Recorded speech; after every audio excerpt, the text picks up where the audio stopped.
Baiklah teman-teman, kami dari tim 6 akan mempresentasikan hasil dari diskusi kami atau makalah kami.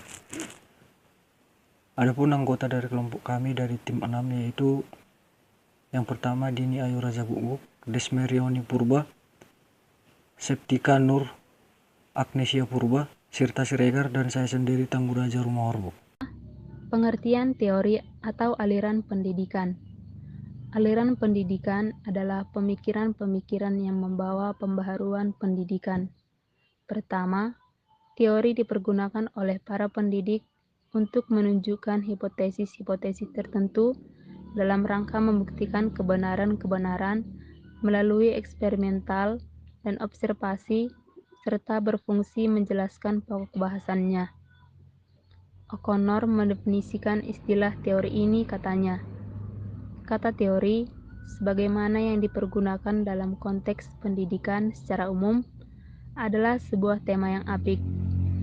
Teori yang dimaksudkan hanya dianggap absah, manakala kita tetapkan hasil-hasil eksperimental yang dibangun dengan baik dalam bidang psikologi atau sosiologi hingga sampai kepada praktek kependidikan. Muhammad Nujaihi, seorang ahli pendidikan Mesir kontemporer, merefleksikan pandangan senada dengan O'Connor ketika mengatakan bahwa perkembangan-perkembangan di bidang psikologi eksperimental membawa kesan-kesan ke dalam dunia pendidikan dan memberi sumbangan bagi teori-teori pendidikan, sebagaimana yang terdapat pada bidang ilmu pengetahuan khusus. Dengan demikian, teori dalam arti pertama terbatas pada penjelasan mengenai persoalan-persoalan yang berkaitan dengan batasan-batas ilmiah. Kedua, teori menunjukkan kepada bentuk asas-asas yang saling berhubungan yang mengacu kepada petunjuk praktis. Dalam pengertian ini, bukan hanya mencakup pemindahan-pemindahan eksplanasi fenomena yang ada, namun termasuk di dalamnya mengontrol atau membangun pengalaman. B. Aliran-aliran klasik pendidikan. Aliran-aliran klasik dalam pendidikan pada umumnya berasal dari kawasan di Eropa dan Amerika, dan akhirnya tersebar ke seluruh dunia, termasuk Indonesia, dengan berbagai cara. 1. Dibawa oleh penjajah. 2. Melalui buku bacaan. 3. Dibawa oleh yang pergi belajar ke Eropa atau Amerika, dan sebagainya. Penyebaran tersebut menyebabkan pemikiran-pemikiran dari kedua kawasan itu pada umumnya menjadi acuan dalam penetapan kebijakan di bidang pendidikan di berbagai negara.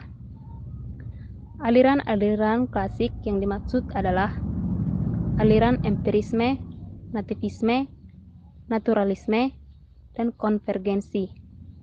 Sampai saat ini, aliran-aliran tersebut masih sering digunakan walaupun dengan pengembangan-pengembangan yang disesuaikan dengan perkembangan zaman. 1. Aliran nativisme. Istilah nativisme dari kata natie yang artinya adalah terlahir. Tokoh aliran ini adalah Schopenhauer. Ia adalah filosof Jerman yang hidup pada tahun 1788 sampai 1880. Aliran ini berpandangan bahwa perkembangan manusia itu telah ditentukan oleh faktor-faktor yang dibawa manusia sejak lahir. Pembawaan yang telah terdapat pada waktu dilahirkan itulah yang menentukan hasil perkembangannya.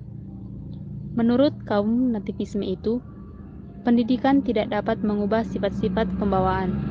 Jadi, kalau benar pendapat tersebut, percumalah kita mendidik, atau dengan kata lain, pendidikan itu tidak perlu.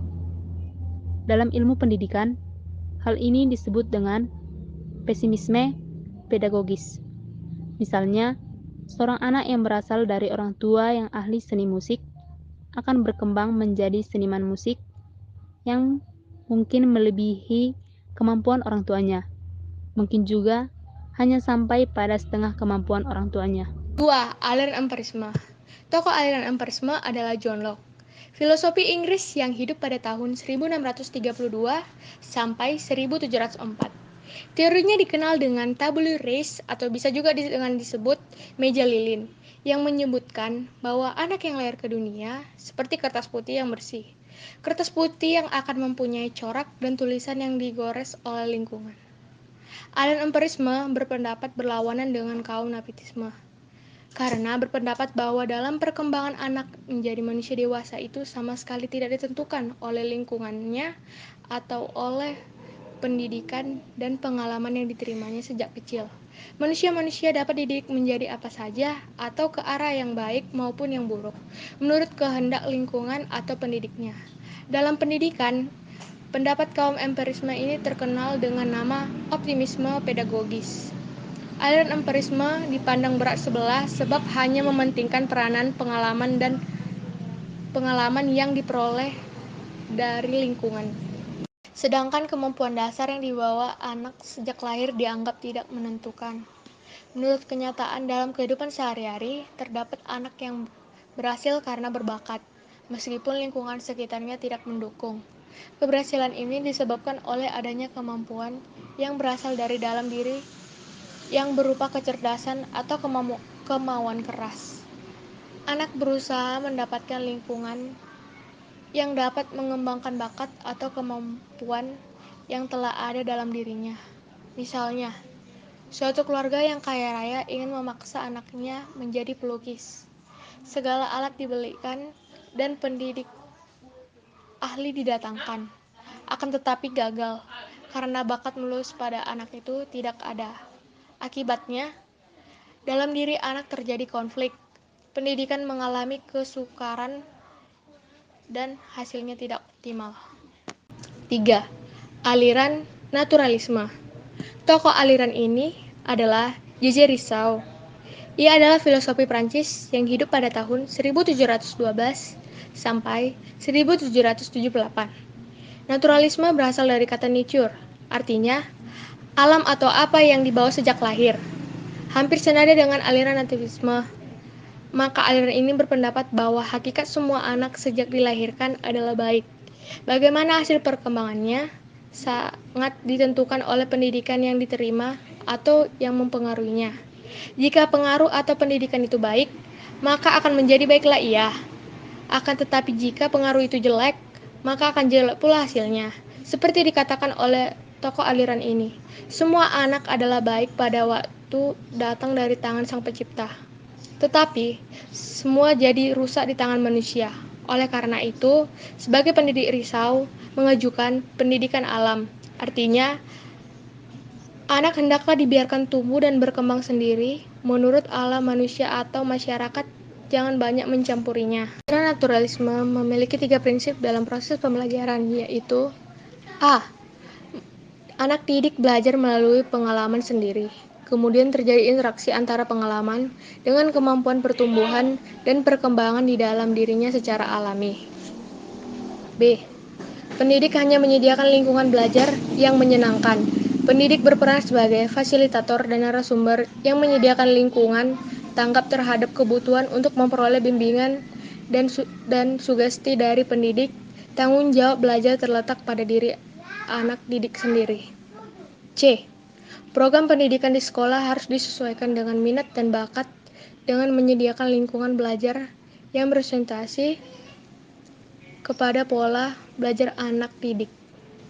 Anak didik secara bebas diberi kesempatan untuk menciptakan lingkungan belajar sendiri sesuai dengan minat dan perhatiannya. Dengan demikian, aliran naturalisme menitik beratkan pada strategi pembelajaran yang bersifat pedagogis. Artinya, faktor kemampuan individu anak didik menjadi pusat kegiatan proses belajar mengajar. 4. Aliran konvergensi. Tokoh aliran konvergensi adalah William Stern. Ia seorang tokoh pendidikan Jerman yang hidup tahun 1871 sampai tahun 1939. Aliran konvergensi merupakan kompromi atau kombinasi dari aliran nativisme dan empirisme. Aliran ini berpendapat bahwa anak lahir di dunia ini telah memiliki bakat baik dan buruk, sedangkan perkembangan anak selanjutnya akan dipengaruhi oleh lingkungan. Jadi faktor pembawaan dan lingkungan sama-sama berperan penting. Anak yang mempunyai pembawaan baik dan didukung oleh lingkungan pendidikan yang baik akan menjadi semakin baik. Sedangkan bakat yang dibawa sejak lahir tidak akan berkembang dengan baik tanpa dukungan lingkungan yang sesuai perkembangan bakat itu sendiri. Sebaliknya, lingkungan yang baik tidak dapat menghasilkan perkembangan anak secara optimal jika tidak didukung oleh bakat baik yang dibawa anak. Karena itu, teori William Stern disebut teori konvergensi atau konvergen yang artinya memusat ke satu titik. Jadi, menurut teori konvergensi, A. Pendidikan mungkin untuk dilaksanakan. B. Pendidikan diartikan sebagai pertolongan yang diberikan lingkungan kepada anak didik untuk mengembangkan potensi yang baik dan mencegah perkembangannya potensi yang kurang baik. C. Yang membatasi hasil pendidikan adalah pembawaan dan lingkungan. Aliran konvergensi pada umumnya diterima secara luas sebagai pandangan yang tepat dalam memahami tumbuh kembang manusia. Meskipun demikian, terdapat variasi pendapat tentang faktor mana yang paling penting dalam menentukan tumbuh kembang itu. Dari sisi lain, variasi pendapat itu juga melahirkan berbagai pendapat atau gagasan tentang belajar mengajar, seperti peran guru sebagai fasilitator atau informator, teknik penilaian pencapaian siswa dengan tes objektif atau tes esai, perumusan tujuan pengajaran yang sangat behavioral, penekanan pada peran teknologi pengajaran, dan sebagainya. Dengan demikian, aliran konvergensi menganggap bahwa pendidikan sangat tergantung pada faktor pembawaan atau bakat dengan lingkungan. 5. Aliran esensialisme. Esensialisme adalah pendidikan yang didasarkan kepada nilai-nilai kebudayaan yang telah ada sejak awal peradaban umat manusia. Esensialisme muncul pada zaman Renaissance dengan ciri-ciri utama yang berbeda dengan progresivisme. Perbedaan yang utama ialah dalam memberikan dasar berpijak pada pendidikan yang penuh fleksibilitas, di mana peserta terbuka untuk perubahan, toleran, dan tidak ada keterkaitan dengan doktrin tertentu. Esensialisme memandang bahwa pendidikan harus berpijak pada nilai-nilai yang memiliki kejelasan dan tahan lama yang memberikan kestabilan, dan nilai-nilai terpilih yang mempunyai tata yang jelas. Idealisme dan realisme adalah aliran filsafat yang membentuk corak esensialisme. Dua aliran ini bertemu sebagai pendukung esensialisme, akan tetapi tidak lebur menjadi satu dan tidak melepaskan sifatnya yang utama pada dirinya masing-masing. Dengan demikian, Renaissance adalah pangkal sejarah timbulnya konsep-konsep pikir yang disebut esensialisme. Karena itu, timbul pada zaman itu esensialisme adalah konsep meletakkan sebagian ciri alam pikir modern.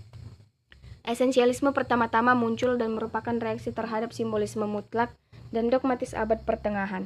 Maka disusunlah konsep yang sistematis dan menyeluruh mengenai manusia dan alam semesta yang memenuhi tuntutan zaman. Tokoh-tokoh esensialisme yaitu A. George Wilhelm Friedrich Hegel. Hegel mengemukakan adanya sintesa antara ilmu pengetahuan dan agama menjadi suatu pemahaman yang menggunakan landasan spiritual. B. George Santayana. George Santayana memadukan antara aliran idealisme dan aliran realisme dalam satu sintesa dengan mengatakan bahwa nilai itu tidak dapat ditandai dengan suatu konsep tunggal karena minat, perhatian, dan pengalaman seorang menentukan adanya kualitas tertentu. 6. Aliran progresivisme. Progresivisme adalah suatu gerakan dan perkumpulan yang didirikan pada tahun 1918. Aliran ini berpendapat bahwa pengetahuan yang benar pada masa kini mungkin tidak benar di masa mendatang. Pendidikan harus terpusat pada anak, bukannya memfokuskan pada guru atau bidang muatan. Beberapa tokoh dalam aliran ini: 1. George Axtell, 2. William O. Stanley, 3. Ernest Bailey, 4. Lawrence B. Thomas, 5. Friedrich C. Neff. Progressivisme mempunyai konsep yang didasari oleh pengetahuan dan kepercayaan bahwa manusia itu mempunyai kemampuan-kemampuan yang wajar dan dapat menghadapi dan mengatasi masalah-masalah yang bersifat menekan atau mengancam adanya manusia itu sendiri. Oleh karena kemajuan atau progres ini menjadi suatu statement progressivisme, maka beberapa ilmu pengetahuan yang mampu menumbuhkan kemajuan dipandang merupakan bagian utama dari kebudayaan yang meliputi ilmu-ilmu hayat, antropologi, psikologi, dan ilmu alam. Progresivisme berpendapat tidak ada teori realita yang umum. Pengalaman menurut progresivisme yang bersifat dinamis dan temporal menyala. Tidak pernah sampai yang pada paling ekstrim, serta pluralistis. Menurut progresivisme, Nilai berkembang terus karena adanya pengalaman-pengalaman baru antara individu dengan nilai yang telah disimpan dalam kebudayaan. Belajar berfungsi untuk mempertinggi taraf kehidupan sosial yang sangat kompleks. Kurikulum yang baik adalah kurikulum eksperimental, yaitu kurikulum yang setiap waktu dapat disesuaikan kebutuhan. Progresivisme merupakan pendidikan yang berpusat pada siswa dan memberikan penekanan lebih besar pada kreativitas, aktivitas belajar naturalistik, hasil belajar dunia nyata, dan juga pengalaman teman sebaya. Tokoh-tokoh progresivisme. A. William James, 11 Januari 1842 sampai 26 Agustus 1910. James berkeyakinan bahwa otak atau pikiran, seperti juga aspek dari ekstensi organik, harus mempunyai fungsi biologis dan nilai kelanjutan hidup. Dan dia menegaskan agar fungsi otak atau pikiran itu dipelajari sebagai bagian dari mata pelajaran pokok dari ilmu pengetahuan alam. Jadi James menolong untuk membebaskan ilmu jiwa dari prakonsepsi teologis dan menetapkannya di atas dasar ilmu perilaku. B. John Dewey, 1859 sampai 1952.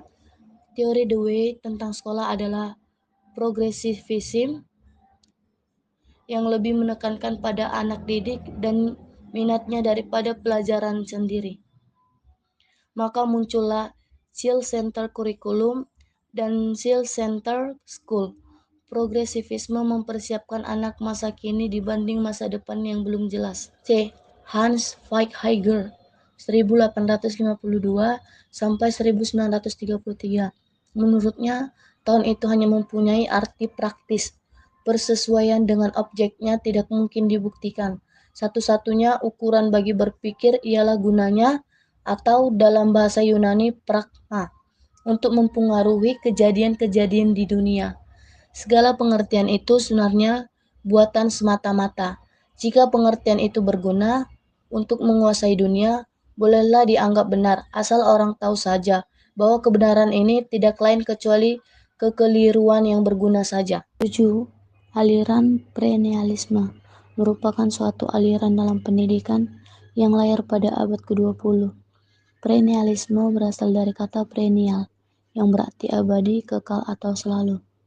Perennialisme lahir sebagai suatu reaksi terhadap pendidikan progresif. Perennialisme menentang pandangan progresivisme yang menekankan perubahan dan sesuatu yang baru. Jalan yang ditempuh oleh kaum perennialis adalah dengan jalan mundur ke belakang, dengan menggunakan kembali nilai-nilai atau prinsip-prinsip umum yang telah menjadi pandangan hidup yang kuat, kukuh pada zaman kuno dan abad pertengahan. Jalan yang ditempuh oleh kaum perennialis adalah dengan jalan mundur ke belakang yang menggunakan kembali nilai-nilai atau prinsip-prinsip umum yang telah menjadi pandangan hidup yang kuat, kukuh pada zaman kuno dan abad pertengahan. Kaum perennialis berpandang bahwa dalam dunia yang tidak menentu dan penuh kekacauan, serta membahayakan, tidak ada suatu pun yang terlebih bermanfaat daripada kepastian tujuan pendidikan serta kestabilan dalam perilaku pendidikan. Muhammad Nuryam 1984 mengemukakan pandangan perennialis bahwa pendidikan harus lebih banyak mengarahkan pusat perhatian daripada kebudayaan ideal yang telah terurai dan tangguh. Perennialisme memandang pendidikan sebagai jalan kembali atau proses mengembalikan keadaan manusia sekarang seperti kebudayaan ideal. Adapun tokoh-tokoh perennialisme. A. Plato. Tujuan utama pendidikan adalah membina pemimpin yang sadar akan asas normatif dan melaksanakannya dalam semua aspek kehidupan. B. Aristoteles. Ia menganggap penting pembentukan kebiasaan pada tingkat pendidikan usia muda dan menanamkan kesadaran menurut aturan moral. C. Thomas Aquinas. Ia berpendapat pendidikan adalah menuntun kemampuan-kemampuan yang masih tidur menjadi aktif atau nyata tergantung pada kesadaran tiap-tiap individu seseorang. Guru bertugas untuk menolong membangkitkan potensi yang masih tersembunyi dari anak-anak agar menjadi aktif dan nyata. Kedelapan, aliran rekonstruksionisme. Kata rekonstruksionisme dalam bahasa Inggris reconstruct, yang berarti menyusun kembali. Dalam konteks filsafat pendidikan, aliran rekonstruksionisme adalah suatu aliran yang berusaha merombak tata susunan lama dan membangun tata susunan hidup kebudayaan yang bercorak modern. Aliran rekonstruksionisme pada prinsipnya sepaham dengan aliran perennialisme, yaitu hendak menyatakan krisis kebudayaan modern. Kedua aliran tersebut, aliran rekonstruksionisme dan perennialisme, memandang bahwa keadaan sekarang merupakan zaman yang mempunyai kebudayaan yang terganggu oleh kehancuran, kebingungan dan kesimpang siuran proses, dan lembaga pendidikan dalam pandangan rekonstruksionisme perlu merombak tata susunan lama dan membangun tata susunan hidup kebudayaan yang baru. Untuk mencapai tujuan utama tersebut, memerlukan kerjasama antara umat manusia. Aliran ini dipelopori oleh George John dan Harold Roth pada tahun 1930. Ingin membangun masyarakat baru, masyarakat yang pantas dan adil. Adapun beberapa tokoh dalam aliran ini, Calvin Park, George John, dan Harold Roth. Yang kesembilan, aliran pragmatisme. Pragmatisme berasal dari kata pragma yang artinya guna. Pragma berasal dari bahasa Yunani. Maka pragmatisme adalah suatu aliran yang mengajarkan bahwa yang benar adalah apa saja yang membuktikan dirinya sebagai yang benar, dengan akibat-akibat yang bermanfaat secara praktis. Misalnya, berbagai pengalaman pribadi tentang kebenaran mistik, asalkan dapat membawa kepraktisan dan bermanfaat. Artinya, segala sesuatu dapat diterima asalkan bermanfaat bagi kehidupan.